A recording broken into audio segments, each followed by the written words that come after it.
오늘은 개혁주의와 세대주의로 본 요한계시록 강해 시작하는 첫날입니다. 개혁주의와 세대주의로 본 요한계시록 강해를 오늘부터 시작을 합니다. 이 강해를 하는데 세 가지 뚜렷한 목적을 가지고 하게 되겠습니다. 첫 번째는 국내외 우리 성도들이 말씀으로 무장할 수 있도록, 특별히 요한계시록 또 종말론 하나님의 말씀에 대해서 무장할 수 있도록 하는 일이 가장 중요한 목표입니다. 무장함으로 말미암아서 그들 스스로가 자기의 영혼을 보호할 수 있을 뿐 아니라 또 다른 사람들도 보호할 수 있는, 사역을 할 수 있는 그런 훈련을 위해서, 그런 준비를 위해서 이 강해를 하게 되었습니다. 두 번째는 이 요한계시록을 가지고 이단들이 그 종말론을 거짓되게 만들어서 속여서 그렇게 요새 이단의 종말론이 아주 성행하고 있습니다. 요한계시록이 아주 그들이 애호하는 그런 책입니다. 그래서 이단의 종말론을 반박하고 비판하기 위해서 또 이 말씀을 시작하게 되었습니다. 세 번째는 이 종말론에 대한 이해는 그 개혁주의와 세대주의가 가장 그 사람들이 많이 신봉하고 있는 그런 종말론인데요. 여기에 또 서로 이제 맞지 않는 그런 부분들이 있습니다. 그래서 양쪽의 견해를 다 이해하고 그 다음에 또 양쪽의 견해를 제가 날카롭게 비교하는 것보다는 그 가운데 공통점, 이런 것들, 그래서 조화를 추구하는 그런 이 방법으로 이 요한계시록 강해를 하려고 합니다. 그래서 오늘 이 첫 번째 우리가 시간을 갖게 되었습니다. 이 개혁주의라고 하는 것은 Reformed Church, 개혁교회, 이제 칼빈 선생의 그 신학 사상을 본받아서 그 개혁교회들이 지금까지 사역을 하고 있습니다. 그 개혁교회들이 가지고 있는 신앙, 개혁교회들이 그들의 그 주의, 그 교리적인 기초에 대해서 먼저 공부를 해야 되겠습니다. 왜냐하면 개혁주의로 본 요한계시록 강해를 하게 되니까 이제 이 개혁주의가 어떤 것을 믿고 있는가 하는 것을 우리가 봐야 되겠죠. 그래서 언약 신학을 오늘 우리가 공부를 하려고 합니다. 언약 신학, 언약은 이제 약속이죠. Covenant Theology. 그래서 그 약속의 신학, 이것이 개혁주의의 교리적인 기초가 되는 것입니다. 그래서 오늘 이 언약 신학에 관해서 공부를 하려고 합니다. 이 언약 신학은 세 가지 관점이 있습니다. 첫 번째는 행함의 언약입니다. Covenant of Works. 우리 사람들이 스스로 행하는 것이 있지 않습니까? 그 행함의 언약이 있다고 하는 것입니다. 우리 행위의 약속이 있다고 하는 것입니다. 두 번째는 구속의 언약이 또 있습니다. Covenant of Redemption. 하나님이 구속을 약속하셨습니다. 구속의 언약을 또 믿는다고 하는 것입니다. 세 번째는 언약 신학은 은혜의 언약을 또한 주창합니다. Covenant of Grace. 은혜의 언약. 그래서 우리는 이 언약 신학의 세 가지 관점을 이렇게 정리합니다. 행함의 언약, 구속의 언약, 은혜의 언약, 이 세 가지입니다. 그런데 여기 구속의 언약과 은혜의 언약이라고 하는 것은 다 하나님께서 자비와 그 사랑과 은혜로서 언약을 맺으신 것입니다. 그래서 이 구속의 언약과 은혜의 언약은 뭐 다른 것이라고 보기보다는 그 하나님께서 자비로 베푸신 그 언약의 두 가지 양상이다. 그렇게 우리가 보면은 맞습니다. 그래서 우리는 먼저 이 행함의 언약에 대해서 시작을 하려고 합니다. 행함의 언약은 무엇인가? 이것은 하나님께서 누구와 맺으신 언약인가 하면은 아담과 맺으신 언약입니다. 네, 이 행함의 언약이라고 하는 것은 하나님이 인류의 대표격인 아담과 맺으신 언약을 가리킨다고 하는 것입니다.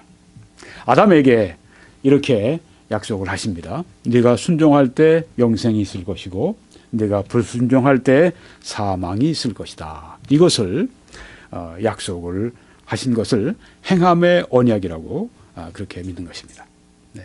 이 말씀에 보시면 창세기 2장 16절에 여호와 하나님이 그 사람에게 명하여 아담이죠. 명하여 이르시되 동산 각종 나무의 열매는 네가 임의로 먹되 freely 네가 원하는 대로 마음대로 먹어라.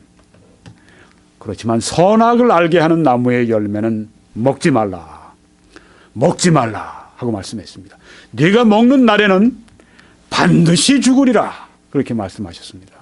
반드시 죽으리라. You will die surely. 반드시 죽을 것이다. 네. 다른 모든 나무는 마음대로 먹지만은 선악을 알게 하는 그 지식의 나무, 그거는 먹지 말아라. 네가 먹는 날에는 반드시 죽는다. 그렇게 여기에 말씀을 하셨습니다. 여기서 우리는 언약을 보게 됩니다. 어떤 언약이 있습니까? 순종할 때는 계속 그들이 생명을 가지고 살아가는 것입니다. 에덴 동산에 죽음이 있었습니까? 없었죠. 왜? 죄가 없었으니까. 네. 죄의 삭은 사망이라고 했으니까. 에덴 동산에서 범죄하기 전에 그들은 죽지 않는 사람들이었습니다. 네. 순종할 때는 영원한 삶을 여기에 언약하셨다고 하는 그 말씀입니다. 네. 지금 우리는 뭘 배우고 있죠? 언약 신학을 우리가 지금 공부하고 있습니다. 언약 신학은 누가 주창하는 것입니까? 개혁주의에 주창하는 것입니다. 이 개혁주의는 무엇입니까? 개혁 교회들, Reformed Church에서 믿고 있는 것입니다. 이 Reformed Church는 누구로부터 시작이 됐습니까? 칼빈 선생의 신학 사상에서 시작이 된 것입니다. 이 개혁교회는 주로 장로교회입니다. 그렇지만 장로교회만은 아닙니다. 왜냐하면 이 개혁주의를 가지고 있는 것은 침례교회도 있어요. 그래서 침례교도 Reformed Baptist 이렇게 얘기를 합니다. 네, 개혁주의적인 침례교. 그 중에 대표 주자가 누구냐면 가장 유명한 설교자가 누구냐면은 바로 찰스 스펄전 목사님입니다. 영국의 한 100여 년 전에 위대한 사도 바울 이래 최고의 설교자라고 그렇게 찬사를 받았던 그 찰스 스펄전 목사님은 이 침례교 목사님이었지만 또한 그는 이 언약 신학 또 이 개혁주의를 신봉하고 있었던 분이었습니다. The Reformed Pastor. 지금 유명한 분 가운데 존 파이퍼라고 하는 분이 이제 원로가 되셨습니다만은 은퇴하셨지만 또 전도자로 활동을 세계적으로 지금 많이 하고 계세요. 네, 존 파이퍼 아주 존경을 받는 그런 초교파적으로 또 미국뿐 아니라 또 한국에서나 세계적으로 많이 존경을 받는 분이 존 파이퍼 목사님인데 그분도 미니애폴리스의 그 베들레헴 배프티스트 처치, 베들레헴 침례교회의 담임 목사님으로 오랫동안 심우하시면서 그 위대한 설교자였는데 그분도 역시 The Reformed Baptist, 네, 그 개혁주의적인 그런 침례교 설교자입니다. 네, 자 다시 돌아가서요. 이 언약이 어떤 언약을 하나님이 하셨는가? 네. 반드시 죽으리라는 말씀은 그거 따먹으면 그렇다는 말씀이죠. 선악을 알게 하는 나무. 네. 따먹지 않으면 그냥 사는 거예요. 얼마나요? 100살? 아닙니다. 1000살? 아닙니다. 10,000살? 아닙니다. 죽지 않으니까 계속 사는 거죠. 네.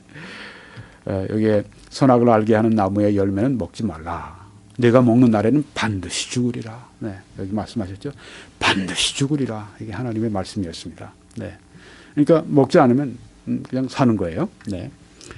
자, 여기에 우리 그 언약 신학자 가운데 아주 위대한 신학자였던 찰스 헛지라고 하는 분을 저 사진에서 여러분이 보십니다. 네, 1797년에서 1878년까지 그렇게 사신 분인데요. 네, 미국 신학자입니다. 프린스턴 신학대학원에서 가르친 훌륭한 신학자입니다. 그분은 이렇게 말했습니다. 약속된 삶, 여기에 하나님께서 반드시 죽으리라. 근데 따먹지 않으면 그들이 계속 잘 사는 거예요. 에덴 동산에서. 그 에덴 동산에서 그들이 사는 삶에 대해서 하나님이 약속하신 삶은 행복이 포함되어 있습니다. 거룩함이 포함이 되어 있습니다. 또 영혼과 몸이 함께 영원히 사는 것을 포함한다. 이렇게 믿고 있다고 하는 것입니다. 네. 언약 신학자들은 바로 아담이 얼마나 살았을까? 영원히 살았다. 만약에 그가 선악과 나무를 따먹지 않았더라면 에덴 동산에서 아주 행복하게 살았다. 그들이 거룩하게 살았을 것이다. 영혼과 몸이 영원히 그렇게 살았다. 그렇게 믿는다고 하는 것입니다. 네, 같은 언약 신학자 가운데서 여러분이 보시는 이 사진에 있는 분은 그 다음 세대의 분입니다. 루이스 벌코프라고 하는 이 개혁주의 신학자 가운데 아주 그 뛰어난 탁월한 그런 신학자입니다. 이분은 1873년에서 1957년 사이에 사신 분인데 이분은 미국의 칼빈 신학교에서 가르쳤던 분입니다. 이렇게 아담의 그 생애에 대해서 말합니다. 영원한 기쁨과 영광의 정상으로 올려진 삶이다. 아담이 만약에 그 선악을 알게 하는 나무를 따먹지 않고 그냥 살았더라면 어떤 삶을 살았겠는가? 영원한 기쁨의 삶이다. 영원한 영광의 아주 그냥 가장 꼭대기 정상의 아주 기쁨의 극치, 영광의 극치에 올려진 그 삶을 살게 되었을 것이다. 그런데 아담은 어떻게 됐죠? 그 삶을 못 살았습니다. 왜요? 불순종했기 때문입니다. 다음 보시면 언약신학에서 여기에서 조건을 찾는다고 하는 것입니다. 조건은 무엇이었습니까? 완전히 순종하는 것입니다. 먹지 말아라. 먹지 말아라. 따먹지 말아라. 네, 완전히 순종해야 됩니다. 따먹게 되면 사망이 죽는 것입니다. 네, 여기에 행함의 언약이 있습니다. 하나님이 아담과 언약을 맺으셨는데 조건을 세우셨습니다. 만약 너희가 따먹게 되면 죽는다. 따먹지 않으면 영원히 산다. 네, 조건부로 이렇게 아담과 언약을 맺으셨다고 하는 것입니다. 네, 선악을 알게 하는 나무의 열매는 먹지 말라. 내가 먹는 날에는 반드시 죽으려. 먹지 말라. 조건이 있었죠. 네, 또 형벌이 있었습니다. 따먹게 되면 몸과 영혼의 죽음, 영원한 죽음이 찾아온다고 하는 것이었습니다. 네, 다시 그 찰스 하지 그 신학자의 말씀을 봅니다.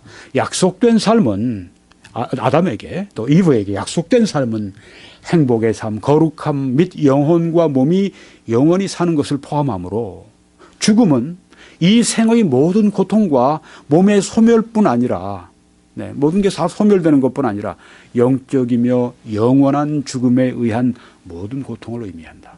네.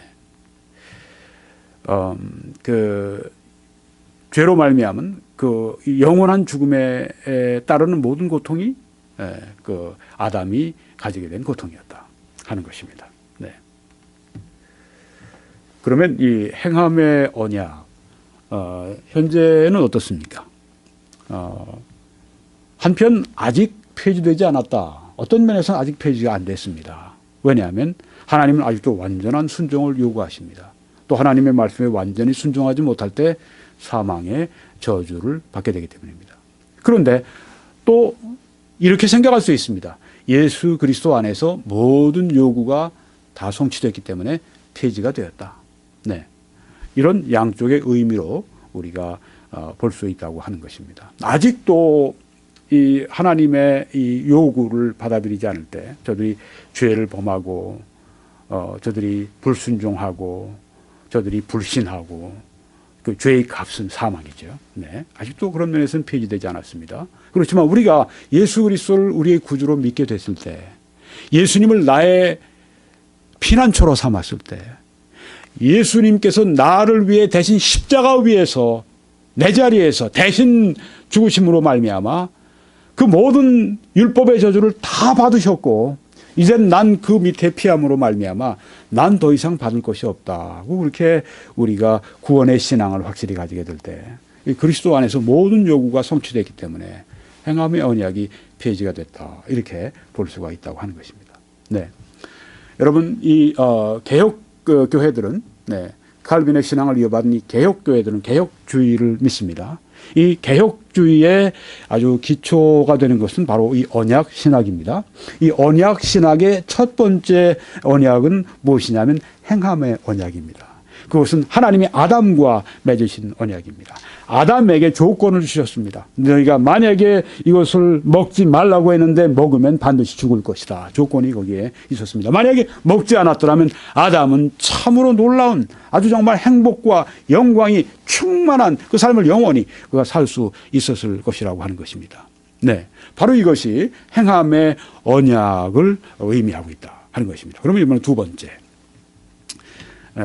우리는 이제 구속의 언약에 대해서 생각을 해야 되겠습니다. 첫째는 행함의 언약입니다. 두 번째는 구속의 언약입니다. 세 번째는 은혜의 언약입니다. 네, 구속의 언약은 무엇인가? 네, 이것은 사람의 구원을 위해서 성부 하나님과 성자 하나님, 예수님 사이에 맺은 언약이라고 하는 것입니다. 네, 아까 행함의 언약은 누구와 누가 맺었습니까? 하나님과 아담이 맺었습니다. 아담은 누구를 대표로? 인류를 대표로 해서 그런 면에서 하나님과 사람 사이에 아담을 대표로 한 사람 사이에 맺어진 그런 약속이었습니다. 네. 그렇지만 여기에 이 구속의 언약, 이 구원의 언약, 이 covenant of redemption, 구속의 언약은 무엇인가? 이것은 하나님 사이에 맺어진 언약입니다. 성부 하나님과 성자 하나님 사이에 맺어진 언약이라고 하는 것입니다. 자, 내용은 무엇인가? 네, 내용은 이것입니다. 예수님은 중보자가 되셔서 미디에이터, 하나님과 사람, 거룩하신 하나님과 죄인된 인간 사이에 오셔서 이제는 중재해 주시고 화목하게 해 주시고 또 하나님의 모든 그 율법의 말씀을 순종하심으로 말미암아 하나님이 율법의 모든 요구를 예수님이 다 이루셨습니다. 그래서 우리를 구원하시게 됐다고 하는 내용인데요. 네. 네. 그래서 이게 구속의 언약이라고 하는 것입니다. 예수님은 중보자로서 하나님의 율법을 순종하심으로 모든 하나님이 요구하시는 율법의 모든 요구를 다 이루셨다. 이게 구속의 언약이라고 하는 것입니다. 그런데 누가 누구 사이에 맺어졌습니까? 성부 하나님과 성자 예수님 사이에 이 약속을 맺었다. 이것이 바로 구속의 언약이다. 이렇게 언약 신학이 주창하고 믿는다고 하는 것입니다. 네. 이 성경에 보면 하나님의 이 구원의 계획은 아주 영원한 것이라 하는 것을 우리들에게 보여주고 있습니다. 여기 지금 많은 구절들이 있죠. 네. 이 구절들을 좀 하나하나 좀 봐야 되겠습니다. 네, 먼저 에베소 3장 11절 보니까 곧 영원부터 우리 주 그리스도 예수 안에서 예정하신 뜻대로 하신 것이라 이렇게 말씀을 했습니다. 네, 어떻게 해요? 예정하신 뜻대로 하나님이 전에 정하신 대로 뜻대로 하신 것이라. 네, 구원은 언제부터? 영원부터, 영원 전에 그리스도 예수 안에서 하나님이 예정하신 뜻대로 하신 것이다. 아, 구원은 영원한 것이구나. 또 구원은 하나님의 뜻대로 하나님이 예정하셔서 되는 것이구나. 이렇게 믿는 것이 바로 언약신학의 이 구속의 언약이라고 하는 것입니다. 구속의 언약이라고 하는 것은 무엇인가? 하나님이 구원하시는데, 하나님이 구속하시는데 영원 전부터 하나님이 예정하시고 하나님의 뜻하신 바대로 구원하신다고 하는 것입니다. 그 다음 말씀 보면 데살로니가 후서 2장 13절인데 이런 그 구원의 영원성, 구원이 또한 성부 하나님이 예정하시고 구원하신다고 하는 그 말씀은 사도 바울의 서신에 제일 많이 나와 있습니다. 여기 데살로니가 후서 2장 13절에 보니까 하나님이 처음부터 너희를 택하사 하고 말씀했습니다. 주 예수 내가 알기 전 날 먼저 사랑했네. 이런 찬송을 우리가 부르지 않습니까? 날 먼저 사랑하셨다. 날 먼저 사랑하기로 택하셨다는 것입니다. 하나님이 처음부터 너희를 택하사. 내가 하나님을 알기 전 하나님이 날 먼저 아셨고 내가 하나님을 택하기 전 하나님이 날 먼저 택했고 여기 하나님이 처음부터 너희를 택하사. 하나님이 나를 택하셨으니 내가 하나님을 택했다고 하는 것입니다. 내가 하나님을 택했으니 하나님이 나를 택해 주신 것이 아니라 여기 성경에 보니까 하나님이 처음부터 너희를 택하셨다고 하는 것입니다. 네, 그래서 구원은 하나님으로부터 시작이 되었다. 하나님께서 위에서 손을 내밀므로 말미암아서 하늘로부터 우리 땅에 있는 인간들에게 손을 이렇게 내밀어 주심으로 말미암아서 땅에 있는 사람들이 그 손을 붙들고 천국 갈 수 있게 되었다고 하는 것입니다. 사람들이 하나님 구원해 주세요, 구원해 주세요 하면서 조르고 재촉하고 그렇게 떼를 쓰고 그렇게 그때 하나님이 마지못해서 그냥 손을 내밀어 그런 구원이 아니라고 하는 것입니다. 네. 하나님이 처음부터 너희를 택하셔서 그렇게 성령의 거룩하게 하심과 진리를 믿음으로 구원을 받게 하심이니. 네. 성령께서 그를 믿을 수 있는 그 믿음을 우리에게 주시는 것입니다. 그래서 진리를 믿게 하시고 구원을 받게 하신다고 하는 것입니다. 네. 진리를 믿음으로 구원을 받는다. 네. 항상 여기에 말씀들이 있죠. 택하셨다. 믿음과 구원 이것은 다 함께 가는 것입니다. 디모데후서 1장 9절의 말씀에도 하나님이 우리를 구원하사 거룩하신 소명으로 부르심은 우리의 행위대로 하심이 아니요 오직 자기의 뜻과 영원 전부터 영원 전부터 하나님의 뜻과 그리스도 예수 안에서 우리에게 주신 은혜대로 하심이라. 이렇게 말씀했습니다. 은혜로 구원하셨다. 여기는 또 새로운 말씀이 나옵니다. 그것은 하나님이 나를 사랑하사 나를 택하셨다. 그래서 나에게 또한 하나님을 믿는 믿음을 성령으로 말미암아 주셨다. 우리가 조금 전에 봤던 그 말씀력을 한마디로 요약하면 그게 은혜입니다. 네. 여기 보십시오. 행위대로 하심이 아니요. 네. 만약 행위대로 했다고 할 것 같으면 나는 하나님의 부르심을 못 받았을 겁니다. 아마 모든 사람들이 그럴 겁니다. 우리 행위대로 한다면 아무도 하나님의 부르심을 받을 수 있는 사람은 아무도 없습니다. 왜냐하면 죄인은 하나님을 기쁘시게 할 수 없기 때문입니다. 또 우리의 의는 더러운 걸레 같고 하나님 앞에 그렇게 보이기 때문입니다.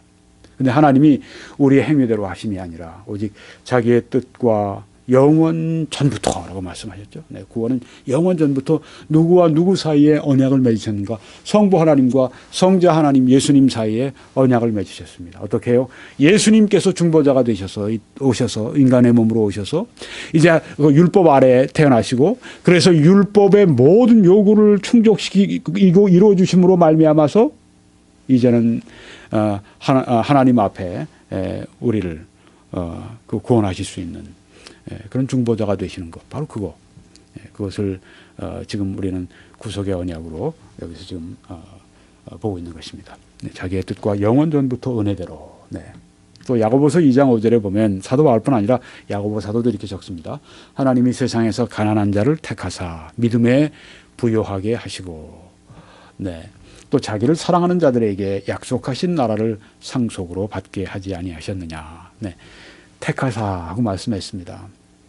가난한 자를 택하셨다. 우리 재정적으로, 물질적으로 가난한 것도 여기 들어가겠지만, 가난한 자를 택하셔서 택했다는 말씀입니다. 하나님이 택하셨다.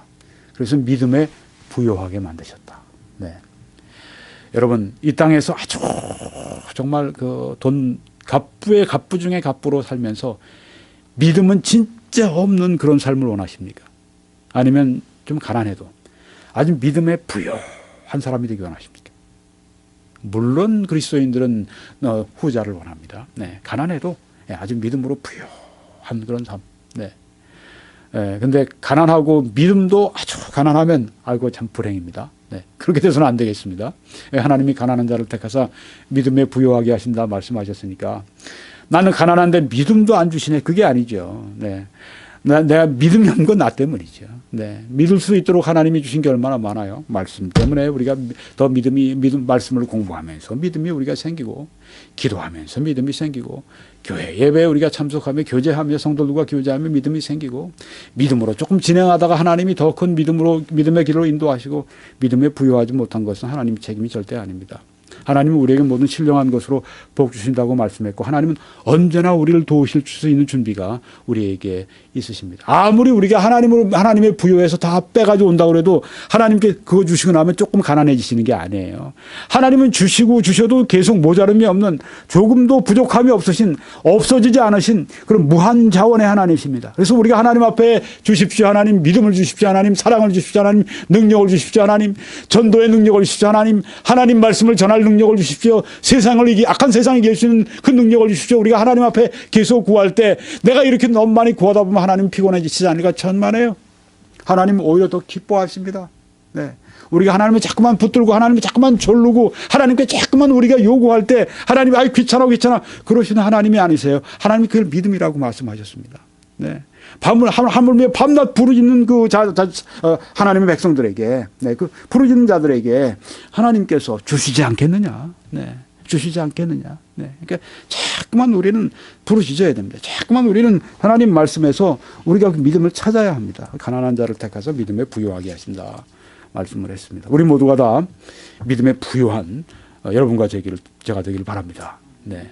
베드로전서 1장 베드로 사도도 이렇게 말씀합니다. 곧 하나님 아버지의 미리 아심을 따라 성령의 거룩하게 하심으로 순종함과 예수 그리스도의 핏부림을 얻기 위하여 택하심을 입은 자들에게, 네, 성령의 거룩하게 하심으로 순종함과 예수 그리스도의 핏부림을 얻기 위하여 택하심을 입은 자들에게, 네, 이 택하심을 하나님이 택하셨다. 구원받을 자들을 택하셨다. 구속의 언약으로 택하셨다.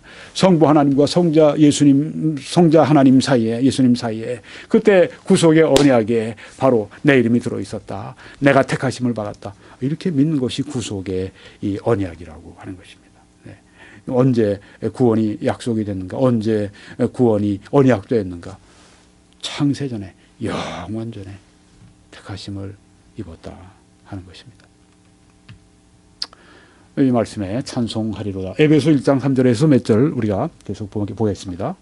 찬송하리로다. 하나님 곧 우리 주 예수 그리스도의 아버지께서 그리스도 안에서 하늘에 속한 모든 신령한 복을 우리에게 주시되 곧 창세전에 그리스도 안에서 우리를 택하사 우리로 사랑 안에서 그 앞에 거룩하고 흠이 없게 하시려고 그 기쁘신 뜻대로 우리를 예정하사 예수 그리스도로 말미암아 자기의 아들들이 되게 하셨으니.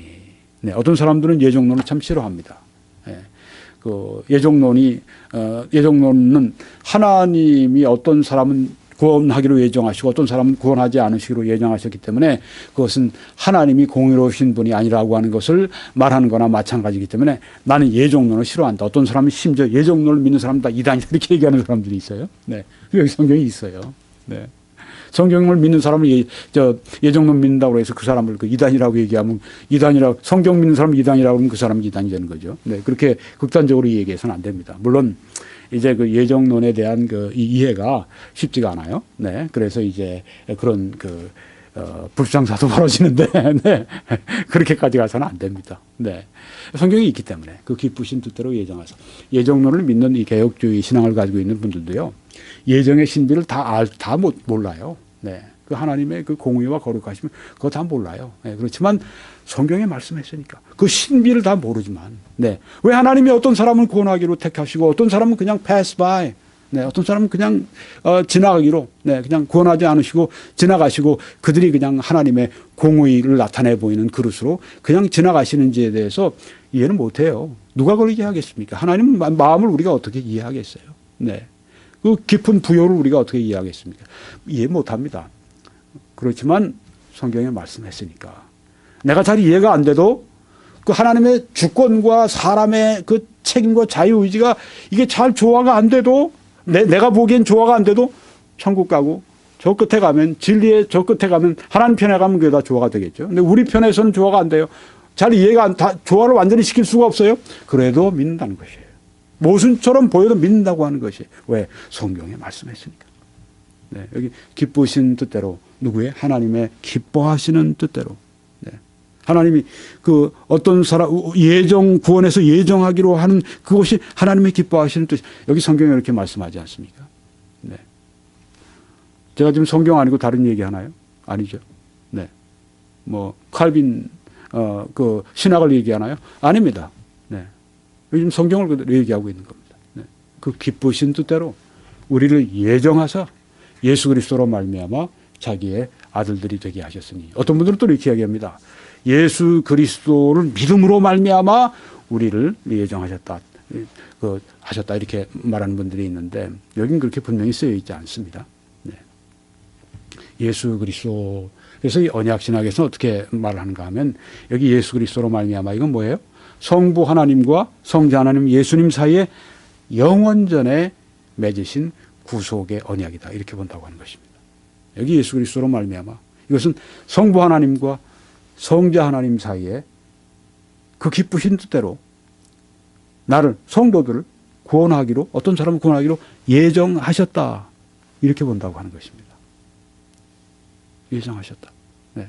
그들은 때가 되면 반드시 하나님께서 구원하신다. 이렇게 본다고 하는 것입니다. 네. 에베소 1장 6절에 이는 그가 사랑하시는 자 안에서 우리에게 거저 주시는 바 그의 은혜의 영광을 찬송하게 하려는 것이라. 하나님이 다 택하시고 하나님이 불러주시고 하나님이 구원해 주셨는데 자랑할 게 뭐가 있어요? 그러니까 그 은혜, 네. 값없이 주신 그 은혜, 그 영광을 찬송하게 하려는 것이라. 네. 우리는 그리스도 안에서 그의 은혜의 풍성함을 따라 그 은혜의 풍성함 때문에 구원하셨습니다. 그의 피로 말미암아 속량 곧 죄 사함을 받았느니라. 예수 그리스도의 피로 말미암아 죄 사함을 받을 것이다? 아니죠. 받았느니라 하고 하는 것입니다. 네. 받았느니라. 네. 한번 죄 사하신 다음에 구원을 위해서 한 사람을 이 죄 사하시고 건지신 다음에 그 사람을 다시 버리는 일이 있나요? 없습니다. 성경에. 네. 없습니다. 어떤 사람은 그러면 믿다가 안 믿는다 하고 배교하고 떠나면 하나님이 그 사람 버릴 수밖에 없지 않느냐. 그렇지만 우리가 성경을 보게 되면 끝까지 견디는 자는 구원받는다. 구원받는 사람은 끝까지 견딘다는 말씀이에요. 구원받는 사람은 하나님이 지켜주십니다. 우리의 구원을 하나님이 지켜주십니다. 끝까지 그 구원의 신앙을 가지도록, 네, 끝까지 구원하시도록 우리 주님께서 우리를 붙드신다 하는 그것입니다. 네. 이는 그가 모든 지혜와 총명을 우리에게 넘치게 하사 그 뜻의 비밀을 우리에게 알리신 것이요 그의 기뻐하심을 따라 그리스도 안에서 때가 찬 경륜을 위하여 여기 예정하신 것이니. 네. predestined.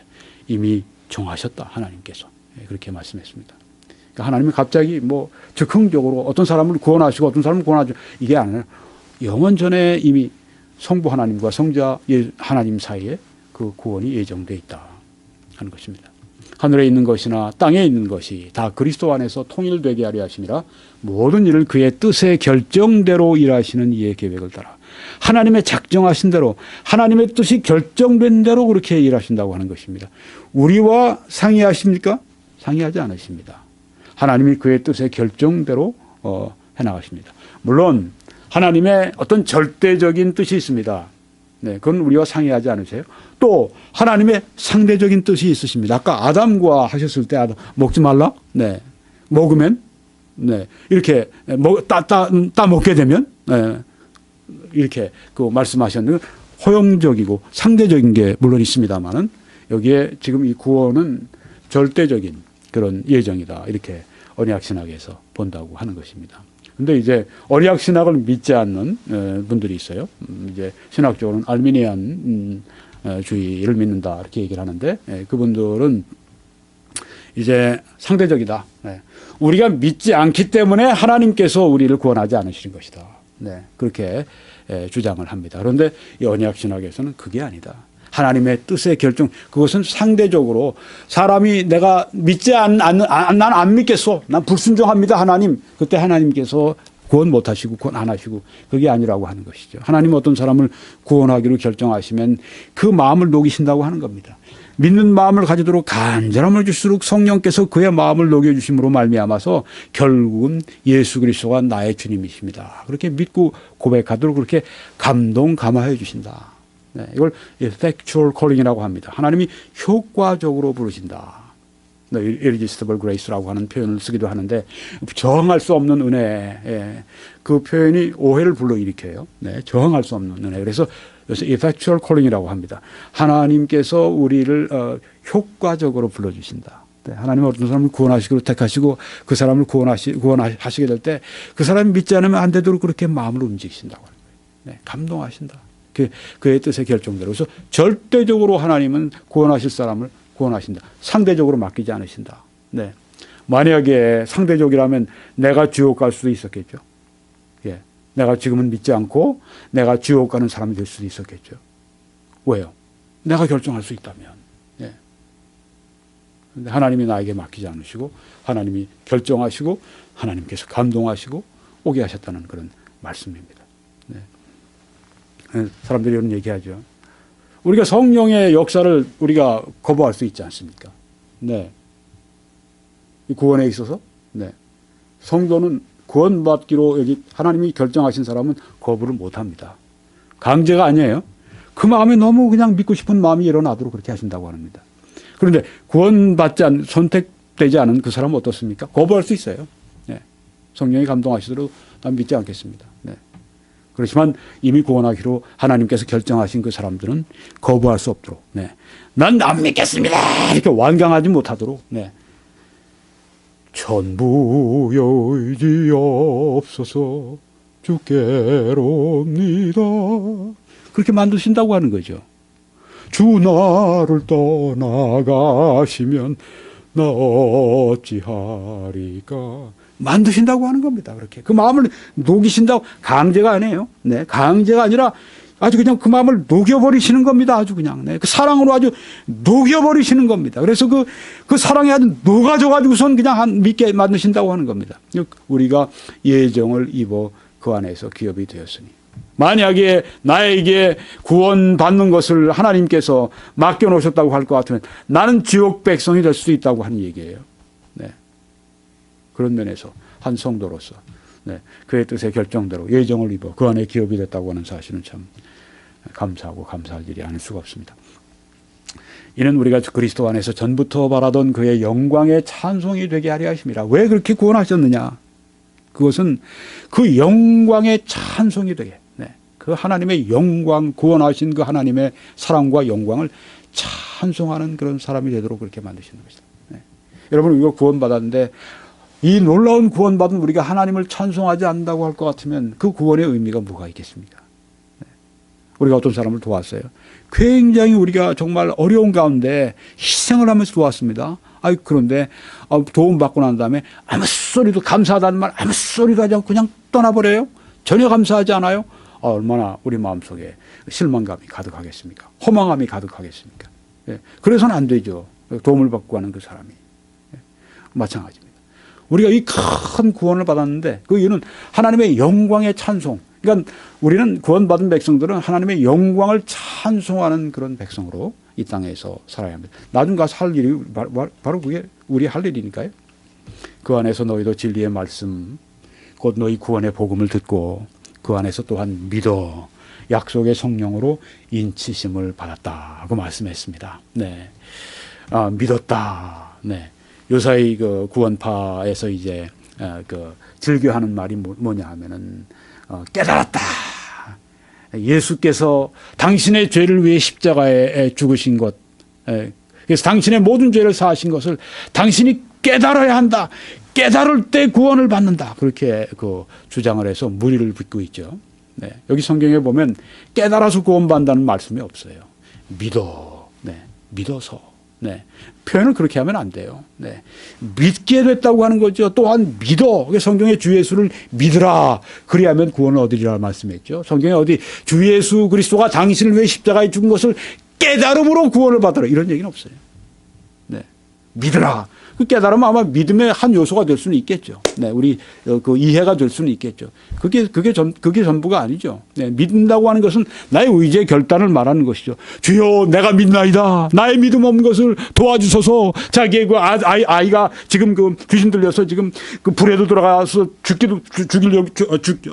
죽을 뻔도 하고, 그러니까 마귀가 막 귀신이 막 죽이려고도 하고, 물에 빠져서 막 죽으려고 귀신이 막 죽이려고도 하고, 이런 아이를 놓고 예수님 앞에 나가서 예수님 어떻게 하실 수 있으면 좀 도와주십시오. 네. 그럴 때 예수님이 하신 말씀이 겁니다. 네. 할 수 있거든요. 무슨 말이냐. 믿는 자에게 능치 못할 일이 없다. 네. 그리고 고쳐주셨어요. 그 사람 믿음이 굉장히 약했어요. 예. 주여, 내가 믿나이다. 나의 믿음 없음을 도와주소서. 예. 맡기는 거, 아이를 가져와서 예수님께 맡기는, 이게 믿음이라 말씀하시는 것입니다. 그래서 깨달음으로 구원받는다는 얘기를 자꾸만 하면 안 돼요. 네. 믿어서 구원받는다고 성경 말씀대로 그렇게 가르쳐야죠. 네. 근데 그 믿음이 맹맹하고, 믿음이 깨달음도 없는 그 믿음, 그냥 맹목적으로 믿는 믿음, 이건 안 되죠. 네, 물론 깨달음을 가지고, 네, 그 정말 예수 그리스도가 나의 구주라고 하는 깨달음을 가지고 믿어야 되겠죠. 네. 이는 우리 기업의 보증이 되사 그 얻으신 것을 속량하시고 그의 영광을 찬송하게 하려 하십니다. 네. 자, 그러면 우리는 이면을 좀 봐야 되겠습니다. 예수님은 이 땅에 오실 때 스스로 오신 게 아니라 하나님의 보내심을 받았다. 이렇게 강조하십니다. 여기 있는 구절들이 그건데 한 두어 구절만 보겠습니다. 내가 아무것도 스스로 할 수 없노라. 듣는 대로 심판하노니 나는 나의 뜻대로 하려 하지 않고 나를 보내신 이의 뜻대로 하려 함으로 내 심판은 의로우니라. 네, 구원을 위해서 하나님께서 예수님을 보내셨다. 이렇게 예수님이 말씀하신 것입니다. 하나님이 세상을 이처럼 사랑하사 독생자를 주셨다. 그 말씀하지 않았습니까? 네. 보내심을 받았다. 또 여기에도 아버지께서 내게 하라고 주신 일을 내가 이루어 아버지를 이 세상에서 영화롭게 하였사오니 하나님이 나를 보내셔서 이루라고 하신 일을 내가 이루었다. 예수님은 하나님의 보내심을 받았다고 하는 것을 누누이 말씀하셨습니다. 또 예수님은 모든 사람들의 대표로서 또 언약의 머리로서 오셨다고 하는 것을 이 말씀에서 가르치고 있습니다. 한 사람이 순종하지 아니하므로 많은 사람이 죄인 된 것 같이, 이게 누굴 말하죠? 아담입니다. 아담이 순종하지 않은 것 때문에 인류가 죄인 되어버렸다고 하는 것입니다. 아니, 아담이 범죄했으면 아담으로 끝나야지 왜 다 우리까지 다 거기에 포함을 시키십니까? 여기 성경에 보니까 아담은 어떤 위치에 있었는가, 그런 대표였다고 하는 것입니다. 지금 그 오바마 대통령이 아주 심각하죠. 네, 아이시스라고 하는 이 알카이다보다 더 무서운 그 테러 조직이 지금 뭐 독보서처럼 시리아, 이라크 뭐 이런 데를 막 그냥 장악하고 있는데, 그냥 뭐 얼마나 잔인한지 뭐 그냥 사람들 아주 그냥 그 칼로 목을 톡톡 쳐서 막 죽이고, 미국인들도 2명 아주 그냥 공개적으로 목을 쳐서 죽이고, 네, 아주 잔인하게 그렇게 죽이고, 이라크 군인들이 그 모술 같은 데서 훨씬 많은 장비와 미국으로부터 받은 그 탱크나 뭐 이런 거 얼마나 많겠어요. 그 장비들을 다 놔두고 아이시스가 막 온다고 그러니까 막 그냥 혼비백산 도망을 갔답니다. 이유는 아이시스가 잡으면 이건 뭐 국물도 없어요. 다 죽이니까. 네. 뭐 얼마나 잔인하게 죽이는지. 네. 그러니까 아주 너무너무 무서우니까 막 도망을 가는 거예요. 그러니까 싸움이 안 되는 거예요. 네. 그래서 지금 미국이나 서방 국가들이 지금 개입을 하려고 지금 하는데, 이 오바마 대통령이 지금 그 아이시스를 철저하게 우리가 처리하겠다, 그렇게 지금 공언을 했습니다. 네. 그럼 어떻게 되죠? 대통령이 이제 그 작전 개시하고 이제 전쟁을 선포하게 되면 비행기에 날아가서 이제 쏘는 거죠. 그 비행기에 나가서 쏘는 미사일이나 비행기에 나가서 쏘는 폭탄이 다 누구에게 쏘는 겁니까? 미국 국민들입니다. 미국 국민들 내 세금 가지고 왜 그저 전쟁에 그럴 수가 없어요. 왜? 뽑아놨으니까. 미국의 모든 사람을 대표해서 그런 결정을 할 수 있는 그런 위치에 올려놨으니까 뭐 대통령이 결정합니다. 따라가야죠. 마침 지금 미국에서는 그 위험한 이 세력인 걸 알고 지금 다 좀 여야 갈 거 없이 그냥 다 이렇게 대통령을 뒤에서 이렇게 동조해 주는 그런 형국이어서 다행이다, 그렇게 생각이 되고. 네.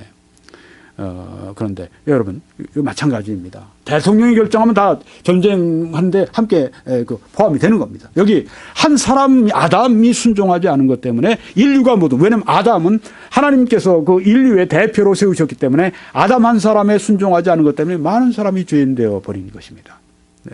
근데 여기 보니까 또 한 사람이 순종하심으로 많은 사람이 의인이 되리라. 한 사람은 누굽니까? 둘째 사람 바로 예수 그리스도이십니다. 예수 그리스도가 하나님의 완전하게 순종하셨습니다. 아담은 순종하지 아니했습니다. 네. 그래서 그는 죄인 됐고 또 많은 사람을 죄인 되게 만들었지만 예수님은 하나님께 완전하게 순종하셨습니다. 그래서 예수님뿐 아니라 예수님을 통해 많은 사람을 의인이 되도록 그렇게 만드셨다고 하는 것입니다. 네. 여기에서 예수님은 바로 인류의 대표가 되셨다. 언약의 머리가 되셨다. 구속의 언약의 아주 첫 번째가 되셨다. 아담 안에서 모든 사람이 죽은 것 같이, 아담이 불순종했을 때 나도 불순종했고, 오바마 대통령이 이제 전쟁 선포할 때 미국 사람이 다 함께 전쟁을 선포하는 것처럼 아담 안에서 아담이 범죄했을 때 나도 함께 모든 사람이 죽은 것 같이 그리스도 안에서 모든 사람이 삶을 얻으리라. 예수 그리스도는 새 인류의 대표가 되셔서 모든 사람이 삶을 얻을 수 있도록 그렇게 해 주셨다고 하는 것입니다. 물론 여기 모든 사람이 삶을 얻는데 그것은 믿는 사람들에게 해당이 되는 것이죠. 네. 모든 사람이 예수님 안에서 예수 그리스도가 행한 것 때문에 모든 사람이 삶을 얻으리라. 생명을 얻으리라. 네, 이 말씀입니다. 이 영원한 구원은 우리가 봤던 에베소 1장 3절로 14절의 이 말씀은 성부 하나님께서 선택하시고 예정하십니다. 구원할 사람들을 선택하시고 예정하십니다. 성자 하나님께서는 십자가에서 대속의 죽음을 죽으셨습니다. 그들을 대신해서 십자가 위에서 죄의 값을 하나님 앞에 다 치르셨습니다. 예수님이 하신 말씀이 다 이루었다고 말씀하셨습니다. 네. 내가 이 땅에 온 것은 죄인을 구원하러 왔다. 그런데 이걸 다 이루었다. 죄의 값을 다 갚았다. 율법의 저주를 받을 값을 내가 다 받았다. 그럼 우리가 낼 게 뭐 있어요? 아무것도 없죠. 우리는 믿음으로 말미암아 값없이 의롭다함 받는다고 성경에 말씀을 한 것입니다. 왜? 값을 예수님이 다 이루었다고 다 이루어버리셨기 때문에 아무것도 할 일이 없는 거예요. 네. 아무것도 우리가 해서도 안 돼요. 왜? 예수님이 다 하신 일을 내가 왜 예수님 걸 뺏어서 내가 할 수도 없는 일을 하겠다고 그럽니까? 안 되죠. 네. 나는 값없이 의롭다함 받는다고 하는 것입니다. 성자 하나님의 역사. 그 다음에 성령께서는 어떻게 하십니까? 이제 영적으로 죽은 하나님이 구원하기로 택하신 그 사람, 예수님이 십자가에 대신 죽어주신 그 사람의 영을 살려주십니다. 그게 중생입니다. 네, 중생하시고 인을 치십니다. 성령을 보내서 인을 치셔버리십니다. 네. 죽은 영혼, 하나님 앞에 죽은 영혼을 살려주시고 그 다음 성령이 그 안에 들어가셔서 계시며 인을 치신다고. 인 친다고 하는 건 주인 소유를 말하는 소유권을 말하는 거죠. 네. 성령이 그 안에 들어가셔서 인을 치셨다고 하는 것은 하나님께서 너 구원받은 나의 자식이라고 아주 소유권을 딱 잡으신 겁니다. 네. 그 소유권을 하나님이 주신 게 뭐냐면 성령을 주셔서 영원히 떠나지 않게 하시는 그것이 바로 인쳤다고 하는 것입니다. sealing. 네. 이것이 구속의 언약이 주창하는 가르치는 그 내용의 구원의 말씀입니다. 또 예수님은 성육신 하심으로 인류의 대표가 되셨다. 네. 여러분 어떠십니까? 그 언약 신학에서 말하는 말씀들이 어떻습니까? 다 성경을 가지고 얘기하고 있죠. 네. 신학 얘기하면 사람들이 좀 왜 신학을 우리가 배워야 되나? 신학은 좀 우리가 성경 공부를 조금 이렇게 잘 조직적으로 맞는 겁니다. 네. 성경 공부 우리가 하잖아요. 근데 성경 공부를 짜임새 있게 잘 아주 짜놓고 만들어 놓은 네, 최상의 공부입니다. 네, 그렇게 생각하시면 어렵지 않습니다. 근데 여기 언약 신학에서 네, 성경을 바탕으로 해서 지금 잘 설명하고 있는 것을 우리가 보고 있는데 예수님은 또 이렇게 설명합니다. 성육신, 이 땅에 육신을 입고 오심으로 인류의 대표가 되셨다. 아까 예수님이 새 인류의 대표가 되셨다. 구원받은 자들의 대표가 되셨다고 했는데 어떻게 해요? 우리와 같이 몸을 입고 오심으로 율법이 육신으로 말미암아 연약하여 할 수 없는 그것을 하나님은 하시나니 우리 육신으로 말미암아서 네, 우리가 율법을 온전히 지킬 수 없어요. 연약해서 그것을 하나님은 하실 수 있죠. 네, 곧 죄로 말미암아 자기 아들을 죄 있는 육신의 모양으로 보내요. 네, 이 죄 때문에 자기 아들 예수 그리스도를 죄 있는 육신의 모양으로 보냈다. 우리와 같은 육신, 죄 있는 육신을 가지고 오셨지만 예수님의 육신은 우리와 다릅니다. 왜냐하면 죄 있는 육신의 모양이기 때문입니다. 네. 예수님은 우리와 같은 완전한 인간이시지만 죄 없는 인성을 가지고 계세요. 예수님은 완전한 하나님이시고 예수님은 동시에 완전한 인간이신데 예수님은 완전한 그 인성 안에 우리와 같은 죄성이 없으시다고 하는 것입니다. 왜냐하면 그 예수님의 육신은 육신의 모양이라고 성경에 말씀했습니다. 그래서 육신의 죄를 정하사 네. 예수님의 그 육신의 죄를 이제 정하셨다 하고 말씀을 한 것입니다. 예수님은 또 인류의 대표로서 더 나은 언약의 보증이 되어 주십니다. 네, 더 나은 언약 이것은 무엇입니까? 율법보다 더 나은 언약, 구속의 언약, 구원의 언약입니다. 참된 구원을 주십니다. 이와 같이 예수는 더 좋은 언약의 보증이 되셨느니라. 히브리서 7장 22절의 말씀인데 그 앞에 보면 율법과 이 구원의 은혜를 이렇게 서로 비교를 합니다. 그래서 여기에 더 좋은 언약이라고 하는 것은 율법이 아니라 더 좋은 언약, 구원의 언약, 거기에 보증이 되셨다 하는 말씀입니다. 예수님은 어떻게 오셨습니까? 율법 아래에 태어나셨습니다. 그래서 율법의 모든 요구를 다 이루시고 율법의 멍에에서 인류를 구원하셨습니다. 때가 참에 하나님이 그 아들을 보내사 여자에게 나게 하시고, 율법 아래 나게 하신 것은, 여자에게 태어나게 하시고 율법 아래 나게 하신 것은 율법 아래에 있는 자들을 속량하시고 우리로 아들의 명분을 얻게 하려 하심이라. 네. 율법 아래에 있는 우리를 속량하시기 위해서 율법 아래 우리와 같은 몸으로 여자에게서 그렇게 오셨다, 이렇게 말씀을 하고 있습니다. 또 예수님은 대속의 죽음을 통하여서 율법의 속박에서 우리 사람들을 건져 주십니다. 이 말씀에 그리스도께서 우리를 위하여 저주를 받은 바 되사 율법의 저주에서 우리를 속량하셨으니 기록된 바 나무에 달린 자마다 저주 아래 있는 자라 하였습니다. 네, 예수님은 율법의 저주에서 우리를 속량해 주셨습니다. 어떻게 해요? 대속의 죽음을 통해서, 십자가의 나무에 못 박힘을 통하여서, 네, 율법의 속박에서 우리 인류를, 우리 사람들, 성도들을 건지셨다 말씀을 합니다. 자, 그럼 마지막으로 언약 신학의 세 가지 관점에서 마지막 관점을 우리가 보겠습니다. 우린 먼저 행함의 언약을 보았고, 구속의 언약을 두 번째 보았고, 세 번째 은혜의 언약을 우리가 오늘 보겠습니다. 은혜의 언약은 하나님이 그리스도 안에서 택한 죄인들을 구원하시기 위해서 택한 자와 맺으신 언약이라고 하는 것입니다. 여러분, 먼저 행함의 언약은 누구와 맺으셨습니까? 하나님이 아담과 언약을 맺으셨습니다.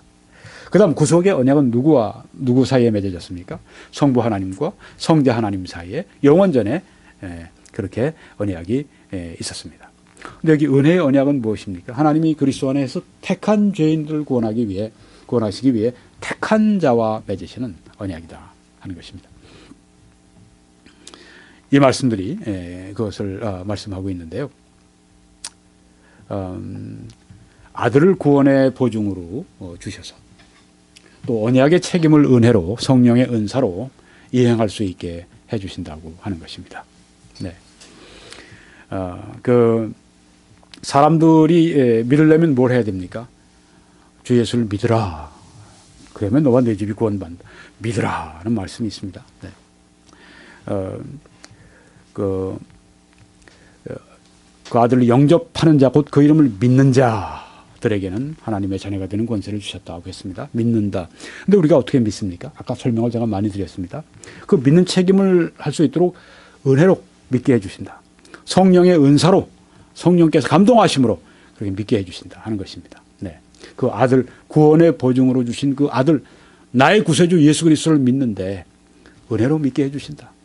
성령의 감동 감화로 믿게 해주신다. 그것입니다. 이 개혁교회 또 개혁주의에 아주 근간이 되는 그 신조가 있습니다.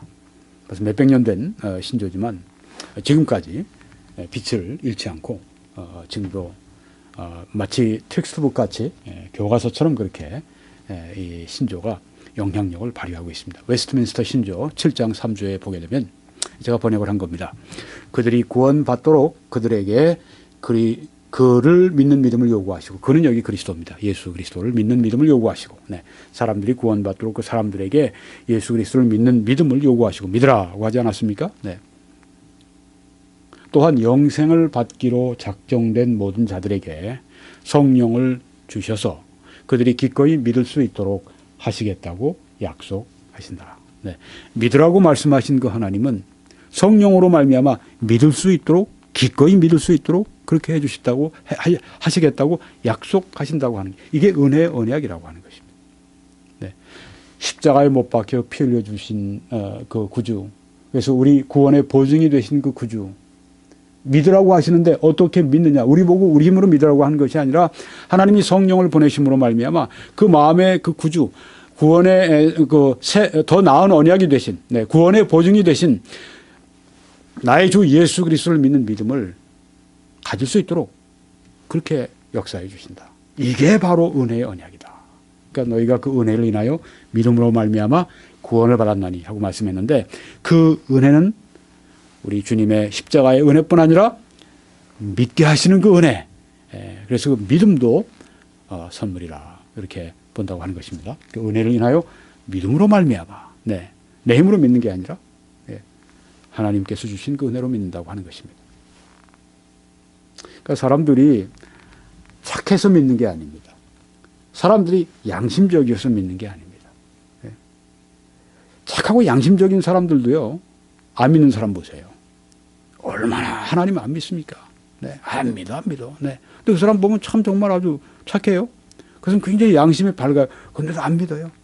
그걸 믿는 게 아니라고 하는 것이죠. 성령을 주셔서 성령으로 말미암아 믿게 해주신다.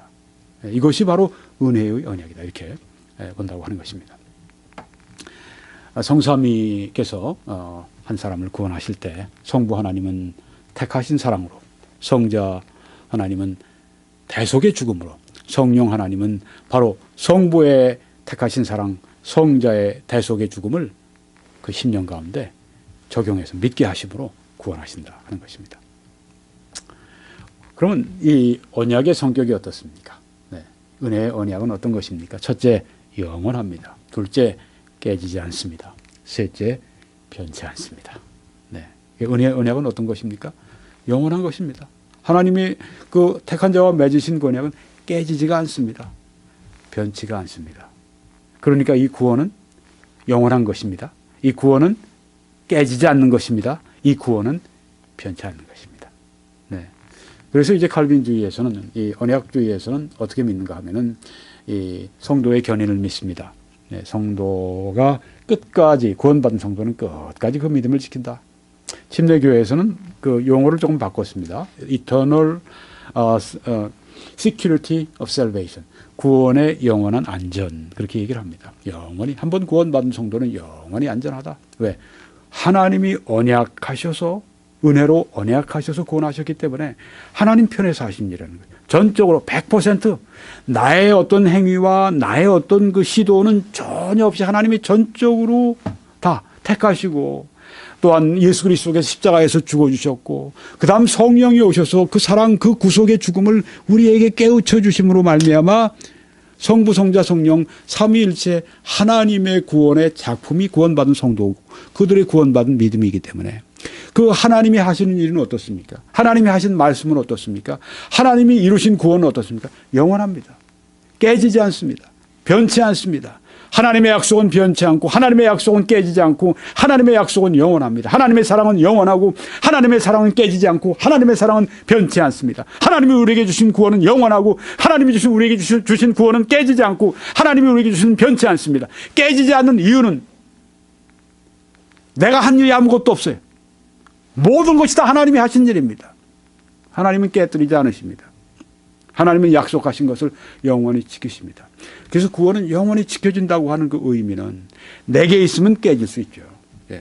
0.0000000000001%라도 내가 뭔가 조금이라도 구원을 깨뜨리는데 영향을 미칠 수 있다고 할 것 같으면, 구원하는 일에 영향을 미쳤거나 구원을 깨뜨리는 일, 구원을 잃어버리는 일에 영향을 미친다고 할 것 같으면 당연히 깨지죠. 당연히 그 구원은 취소가 될 수 있고, 당연히 그 구원은 잃어버릴 수가 있죠. 그렇지만은 이 구원이 처음부터 성부 하나님이 나의 행위와 상관없이, 나와 의논함이 없이 그 기뻐하신 뜻대로 영원전부터 예정하시고, 그렇게 해서 이제는 그 예수 그리스도가 이 땅에 오셔서 십자가 위에서 다 이뤘다고 해서 그 구원을 완성하시고, 그 다음에 성령께서 성령을 보내심으로 말미암아 그 하나님의 사랑, 예수 그리스도의 십자가의 죽음의 의미를 그 사람 속에 깨닫게 해주시는, 그래서 믿지 않고는 못 배기도록 마음을 녹이시고 감동하시고 사랑으로 녹이셔서 믿게 하시는 그 하나님의 역사로 말미암아서 그 하나님의 구원은 영원하고, 하나님의 구원은 깨지지 않고, 하나님이 그 구원을 변치 않으시게 만든다고 하는 거죠. 언약의 성격, 이것은 영원하고 깨지지 않고 변치 않는다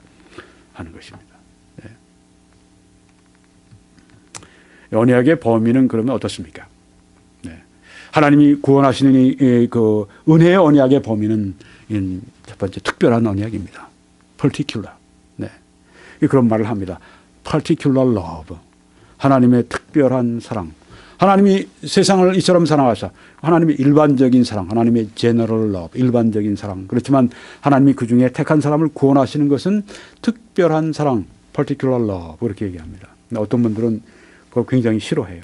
그렇게 되면 하나님이 상당히 편애하신다. 하나님은 그러실 수 없는데 왜 편애하시는가 이렇게 생각하면서 particular love 그런 말을 대단히 싫어합니다. 네. 침례교회도 칼빈주의와 알미니안주의 이렇게 나누지 않습니까? 네. 언약 신학을 믿는 사람과 믿지 않는 사람이 있는데 아까 말한 그 찰스 스펄전 같은 분을 뭐라고 부르냐면 particular Baptist 이렇게 부릅니다. 네. particular love 특별한 사랑을 믿는 네, 그런 particular Baptist 특별한 사랑을 믿는 침례교인이다. 네, 그렇게 말을 하는데요. 특별한 언약이고 그것은 그렇기 때문에 제한적인 언약입니다. 온 우주 모든 사람들에게 은혜의 언약이 다 있는 것이 아니라고 하는 것입니다. 하나님이 택하신 사람들에게 제한적으로. 그래서 세 번째, 택한 자와 맺으신 언약이다. 네, 이렇게 언약의 신학은 이렇게 말한다고 하는 것입니다.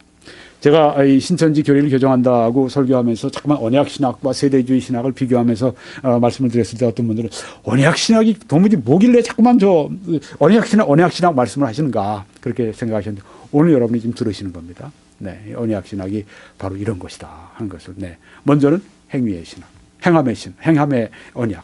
두 번째는 구속의 언약. 세 번째는 은혜의 언약. 네. 이건 모든 시대에 동일합니다. 은혜의 언약과 그 시대는 동일합니다. 너의 하나님이 되리라. 하나님 편에서 우선권을 가지고 하신 거예요. 제 하나님이 되주십시오가 아닙니다. 제가 하나님을 택하겠습니다. 아닙니다. 내가 너의 하나님이 되리라. 내가 너를 택했다. 내가 너를 불렀다. 내가 너를 구원했다. 내가 너를 구원해서 천국으로 인도한다. 다 하나님이 하신 일이라고 하는 것입니다. 구원에 관해서는. 물론 그 다음에 성화에 관해서는 우리 할 일이 있죠. 내가 내 몸을 처복종하게 하면 이런 말씀은 사도 바울이 내가 내 몸을 쳐서 복종하게 한다고는 하나님이 아니라 자기가 하는 겁니다. 성화에서는 일정한 자기의 책임이 있어요. 그렇지만은 이 구원에 있어서는 예수 그리스도의 구속의 죽음 그것을 나를 위한 것으로 믿는 믿음 외에 다른 게 없어요. 그런데 그 믿음도 성령이 주시는 그 믿음으로 믿는 것을 말하는 것이기 때문에 100% 다 구원은 하나님께 속하고 하나님께 우리가 구원의 모든 그 공로를 돌려야 되고 우리가 구원의 찬양을 해야 된다고 하는 거죠. 여기 보면 내가 너의 하나님이 되리라. 이겁니다. 네. 이게 은혜의 언약입니다. 근데 모든 시대 여기 성경에 보니까 창세기 17장 7절에서 내가 내 언약을 아브라함과 말씀하는 거죠. 너 및 네 대대 후손 사이에 세워서 영원한 언약을 삼고 너와 내 후손의 하나님이 되리라. 네. 아브라함이 먼저 하나님을 택했습니까? 아니죠. 아브라함은 누굽니까? 갈대 우르에서 달신을 섬기던 그런 사람이었습니다. 그런데 하나님께서 오늘 아브라함에게 아브라함아 너는 너의 친척 너의 본토 친척 아비 집을 떠나 내가 네게 지시할 땅으로 가라. 그렇게 말씀하시 일방적으로 하나님께서 부르셨지 않습니까? 네, calling, effectual calling. 그래서 아브라함은 네, 그러고서 이제 떠나서 온 식솔들 다 이끌고 이제 그 약속의 땅으로 갑니다. 근데 여기서 하나님 하신 말씀이 뭡니까? 너와 내 후손의 하나님이 되겠다. 그렇게 말씀하신 겁니다. 이게 은혜의 언약이라고 하는 것입니다. 은혜는 공짜로 받는 것입니다. 거저 받는 것입니다. 프레일리 하나님께서 그냥 공짜로 주시는 것입니다. 내가 너의 하나님이 되겠다. 내가 너를 구원하겠다. 내가 너의 그 아버지가 되겠다. 바로 이런 말씀이라고 하는 것입니다. 이것은 또 그 이스라엘 백성이 광야에서 헤맬 때 그때 하신 말씀이기도 합니다. 여호와께서 네게 말씀하신 대로 또 네 조상 아브라함과 이삭과 야곱에게 맹세하신 대로 오늘 너를 세워 자기 백성을 삼으시고 그는 친히 네 하나님이 되시려 함이니라. 이것은 아브라함이 아니라 이스라엘 백성 지금 모세의 인도를 따라서 지금 약속의 땅으로 가고 있는 그 광야에 생활하고 있던 이스라엘 백성에게 하신 말씀입니다. 너를 세워 자기 백성을 삼으시고 여기 이스라엘 백성들입니다. 자기 백성 하나님의 백성을 삼으시고 그는 친히 네 하나님이 되려 하심이라. 이 세상에 어떤 민족도 어떤 국가도 하나님께서 너는 내 백성이 되리라 이렇게 이스라엘 백성처럼 말하신 적이 없습니다. 이스라엘 사람들이 이것 때문에 굉장히 교만하고 그러는데 그래서는 안 됩니다. 왜? 하나님이 일방적으로 그들을 불러주셨으니까 감사하고 그래. 여기 성경에 보니까 너를 세워 내 자기 백성을 삼으시고 그는 친히 네 하나님이 되겠다. 하나님이 너 이스라엘 너는 내 백성이다. 내가 너의 하나님이 되겠다. 이스라엘 택한 게 아니라 하나님이 그들을 일방적으로 택하셨다고 하는 말씀입니다. 여기도 보니까 사무엘서에 나오는 말씀인데요. 나는 그에게 아버지가 되고 그는 내게 아들이 되리니. 네. 뭐 일방적으로 하나님께서 은혜로 부르신 겁니다. 나는 그에게 아버지가 되고 그는 내게 아들이 되리니. 네. 그가 만일 죄를 범하면 내가 사람의 매와 인생의 채찍으로 징계하려니와. 네. 그 다음에 우리 신약으로 가보면 히브리서 8장 10절에도 보면 그날 후에 내가 이스라엘 집과 맺을 언약은 이것이니 내 법을 그들의 생각에 두고 그들의 마음에 이것을 기록하리라. 나는 그들에게 하나님이 되고 그들은 내게 백성이 되리라. 하나님이 일방적으로 선언하신 겁니다. 하나님이 은혜로 바로 그런 백성을 부르신 겁니다. 하나님의 백성으로 삼으시려면 그 당시에 애굽이라든가 그 당시에 또 뭐 거기 바벨론이라든가 이런 아주 큰 민족들이 있는데 왜 그들을 삼지 않고 이 조그만 이스라엘 백성을 하나님이 삼으셨습니까? 그 하나님이 주권으로 하나님이 은혜로 그들을 부르신 겁니다. 네. 이게 바로 은혜의 언약이라고 하는 것입니다. 이제 쫙 정리를 하고 마치겠습니다. 네. 그 앞에 보시면은 비교, 또 행함의 언약, 구속의 언약, 은혜의 언약 이렇게 맨 위에 있는 걸 보십니다. 그럼 먼저 비교 맨 왼쪽 위에 보십시오. 개인들과 하셨습니다. 행함의 언약은 아담과 하셨습니다. 구속의 언약은 성부 하나님과 성자 하나님 사이에서 하셨습니다. 은혜의 언약은 하나님께서 모든 사람과 하셨습니다. 그 다음에요. 그 약속은 어떻게 됩니까? 네, 인류라고 했지만 사실은 택한 받은 백성들이 되겠죠, 결국은. 네. 약속. 네, 약속은 행함의 언약에서는 육적, 영적 삶이 거기에 있습니다. 네. 먹으면 죽으리라. 네. 그들이 계속 살 수도 있고 죽을 수도 있고. 약속은 또 구속의 언약에서 무엇입니까? 사람들을 위한 구원이었습니다. 은혜의 언약의 약속은 영생이었습니다. 자, 이 비교에서 맨 왼쪽에 네 번째 보시면 조건이 있습니다. 행함의 언약에는 순종을 요구하셨죠. 네. 구속의 언약에는 성부 하나님, 성자 하나님 간에 이루어진 언약이기 때문에 조건이 없습니다. 은혜의 언약은 어떻습니까? 믿으라. 네. 믿으면 구원받으리라. 믿으면 영생 얻으리라.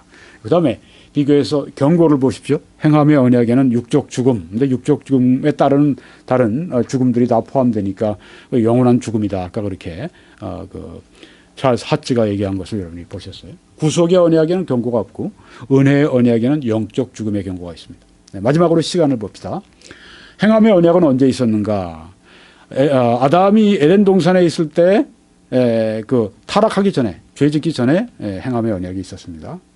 그 다음 구속의 언약은 언제 있었는가? 네, 하나님이 택하신 그 구속은 영원 전에, 과거에 있었다. 은혜의 언약은 그러면 그 시간이 언제였는가? 네, 아담이 타락하고 범죄한 이후에 그 다음에 에덴에서 하나님이 은혜의 언약을 주셨습니다. 그게 유명한 창세기 3장 15절 말씀이죠. 네. 결론을 내리고 마치겠습니다. 오늘 우리가 개혁주의와 세대주의로 본 요한계시록 강해 첫 번째 말씀을 드렸습니다. 다음번에는 이제 세대주의를 말씀드리려고 합니다. 개혁주의의 교리적인 기초는 언약 신학이라고 말씀을 드렸습니다. 언약 신학은 세 가지 관점이 있다고 말씀드렸습니다. 행함의 언약, 구속의 언약, 은혜의 언약. 그런데 2번, 3번 구속, 은혜, 언약은 서로 연결된 것이다. 이건 다른 어떤 같은 것이 이제 두 가지 그런 양상으로 이렇게 보여지는 것이다. 말씀드렸습니다. 언약 신학의 세 가지 관점의 첫 번째는 행함의 언약을 우리가 말씀드렸습니다. 행함의 언약은 하나님이 인류의 대표인 아담과 맺으신 언약이고 순종할 때는 영생 주시고 불순종할 때는 사망을 선고하시는 언약이었습니다. 거기는 언약이 있었죠. 순종할 때 영생. 네, 조건이 있었죠. 완전한 순종을 요구하셨습니다. 형벌이 있었습니다. 만약에 따먹게 되면 죽으리라. 몸과 영혼의 죽음, 영원한 죽음을 말씀하고 있다. 이렇게 언약 신학에서 이 행함의 은혜, 행함의 언약을 말한 것입니다. 행함의 언약의 현재 상황은 어떤가? 아직도 하나님이 완전한 순종을 요구하시고 아직도 죄의 값은 사망이 있는 걸 보면 아직 폐지되지 않았다고 볼 수도 있습니다. 그렇지만 그리스도 안에서 모든 요구가 성취되었기 때문에 폐지가 됐다. 그 안에 있는 자들에게 폐지가 됐다. 이렇게 볼 수가 있는 것입니다. 자, 언약 신학의 두 번째 관점은 구속의 언약을 우리가 배웠습니다. 구속의 언약은 사람의 구원을 위해서 성부 하나님과 성자 하나님 사이에 영원전에 맺은 언약으로서 그것은 예수님은 중보자로서 하나님의 율법을 순종하심으로 모든 의를 이루신다. 그런 언약이었었습니다. 예수님은 인류의 대표 언약의 머리로서 오신다고 하는 것이 언약에 포함이 되어 있는 것이고, 예수님은 성육신 하심으로 육체가 되셔서 우리 가운데 오심으로 인류의 대표가 되셨다고 하는 것이 또 그 언약에 포함되어 있고, 또 예수님은 인류의 대표로서 더 나은 언약의 보증이 되셨다. 율법보다 더 나은 언약의 보증이 되셨는데 참된 구원을 주셨다. 또 예수님은 율법 아래 태어나시고 그래서 율법의 모든 요구를 다 이루어 주심으로 말미암아 율법의 멍에에서 우리를 구하셨다 하는 것입니다. 또 그 언약에 무엇이 포함되어 있냐면 예수님은 대속의 죽음을 통하여 율법의 속박에서 우리 사람들을 건지셨다 하는 그 말씀이 이 구속의 언약에 포함이 되어 있다고 하는 것입니다. 세 번째는 은혜의 언약을 우리가 배웠습니다. 은혜의 언약은 하나님이 그리스도 안에서 택한 죄인들을 구원하시기 위해 택한 자와 맺으시는 그 언약을 말씀하고 있다. 네, 근데 삼위가 구원하시는데 성부는 택하신 사랑을, 성자는 대속의 죽음을, 성령께서는 그것을 우리 심령에 적용시켜 주심으로 구원하신다 말씀드렸습니다. 이 언약의 성격은 어떤 것인가? 은혜의 언약은 영원한 것이다. 깨지지 않는 것이다. 변치 않는 것이다. 이렇게 말씀을 드렸습니다. 또 이 언약의 범위는 특별한 언약이다. 그래서 이것은 모든 사람들에게 적용되는 것이 아니라 제한적으로 적용이 되는데 누구와? 택한 자와 하나님이 구원하시기로 택한 자와 맺은 언약이다. 이렇게 믿는다고 하는 것입니다. 네, 그래서 오늘 이 개혁주의와 세대주의로 본 요한계시록 강의 첫 번째 말씀 강의를 마쳤습니다. 네, 다음번에 이제 세대주의를 말씀을 드리려고 합니다. 유튜브.com으로 들어가셔서 이 개혁주의와 세대주의로 본 요한계시록 강해 이렇게 검색창에 써놓으시고 여러분이 시청하실 수 있습니다. 혹은 그 밑에 21church.com 여기에 들어오셔서 여러분이 시청하실 수가 있습니다. 네, 그래서 함께 우리가 이 말씀을 공부하면서 세 가지 목적이 있었죠. 첫째, 국내외 모든 우리 성도들이 영적으로 또 진리로 무장한다. 자기 영혼을 보호할 뿐 아니라 이단의 세력들로부터 이제 우리 다른 성도들, 교회들을 보호한다. 두 번째는 이단 종말론을 우리가 반박하고 또 그들 제가 앞으로 신천지를 비롯해서 이런 이단 종말론에 대해서 이 요한계시록을 강의하면서 그게 다 또 나오게 될 것입니다. 그때 제가 또 거기에 대해서 반박하고 네, 그렇게 해서 우리가 진리의 말씀을 더 잘 깨달을 수 있도록 그렇게 하고요. 또 개혁주의, 세대주의 같은 것 또 다른 것이 우리가 함께 있습니다만은 둘 다 이해를 하면서 우리는 다른 점보다 같은 점을 가지고 조화를 이루면서 그렇게 요한계시록을 보려고 합니다. 그 이유 가운데 하나는 이만희 씨 같은 그 신천지 그 창시 교주가 하는 얘기는 왜 당신들은 그렇게 요한계시록을 이리저리 자기 멋대로 이렇게 해석이 이렇게 분분하고 이렇게 많냐? 우리는 딱 하나다. 왜냐하면 난 계시를 받아서 그렇다. 너희들은 다 주석책 보고 연구해서 나온 것이기 때문에 그렇다. 이렇게 하면서 폄하하고 그러기 때문입니다. 진리를 얘기하면 그래요. 이만희 씨가 하는 얘기는 그거는 거짓말 짝이 끼고 짝이 아주 제가 지금까지 신천지 교리를 교정한다 31번 설교를 제가 하지 않았습니까? 그걸 보시면 그거 다 드러나는 거기 때문에 또 귀신의 가르침이고 네. 그래서 그 말은 들을 가치가 전혀 없고 네. 우리가 여러 가지 의견이 분분하다고 하지만 우리는 주요한 것이 개혁주의, 세대주의 이 틀로 우리가 대부분 보고 있습니다. 그래서 이 두 가지를 함께 우리가 공부하면서 또 서로 이해할 수가 있겠죠. 네. 또 서로의 좋은 점을 또 볼 수가 있겠죠. 네. 개혁주의에서도 세대주의에서도 그 관점, 요한계시록을 보는 관점 도움되는 게 참 많습니다. 네. 난 요것만 취하겠다. 난 요것만 취하겠다. 그러지 마세요. 네. 어떤 개혁주의를 택하거나 세대주의를 택하거나 어떤 교회 목사님에 따라서 혹은 또 어떤 교회 교단에 따라서 그렇게 정하고 거기를 신봉하고 가는 거 괜찮아요. 네. 그렇지만은 우리가 또 남의 다른 쪽의 이야기는 난 아주 도외시한다. 난 전혀 안 보겠다. 그렇게 할 필요는 전혀 없다고 하는 것입니다. 네. 여러분이 함께 공부하시는 동안에 아마 한쪽으로만 공부하는 것보다 복을 2배를 더 받으실 거라고 생각합니다. 네. 훨씬 더 많이 우리가 배우고 은혜 받고. 네. 개혁주의는 현재 요한계시록이 성취되고 있다. 그래서 현재 일어나고 있는 그런 것을 통해서 아주 지금 이 요한계시록을 통해서 현재 아주 굉장히 은혜를 받습니다. 근데 세대주의는 어떻습니까? 미래에 앞으로 요한계시록이 오게 된다. 그래서 미래 쪽을 바라보면서 또 요한계시록을 통해서 은혜를 또 받습니다. 그러니까 현재에서도 받으세요. 미래에서도 받으세요. 네, 그렇게 해서 하시길 바랍니다. 저요? 저도 있죠. 네, 제가 어디에 속하는지 제가 너무 뚜렷이 알죠. 제가 두 개를 다 놓고 얘기하니까 저 사람은 자기 어떤 주장도 없고 저 사람은 뭐 그냥 혼합주의고 절대 그렇지 않습니다. 제 주장이 분명히 있습니다. 많은 저는 지금 이런 목적으로 이해와 조화를 돕는 그런 일을 하기 때문에 제가 제 자신의 얘기를 하는 것보다도 양쪽을 다 이렇게 설명을 하려고 합니다. 그러면 개혁주의, 세대주의 이렇게 서로 좀 이렇게 같이 절충해서 있는 분이 있습니까? 물론 있습니다. 네. 존 메가도 목사님 같은 분이 바로 그런 분입니다. 개혁주의 또 세대주의에 또 그분은 나름대로 아주 좋은 장점들을 취해서 그분은 그렇게 해서 설교를 합니다. 네. 그래서 개혁주의만 세대주의만이 아니라 개혁주의와 세대주의를 함께 이렇게 보면서 얼마든지 성경을 볼 수도 있다 하는 것을 우리가 그런 위대한 설교자를 통해서 또 알 수가 있는 것입니다. 네. 오늘 이만큼 말씀을 마치고 다음번에 또 하나님의 은혜 가운데 귀한 시간을 나누게 되기를 바랍니다. 감사합니다.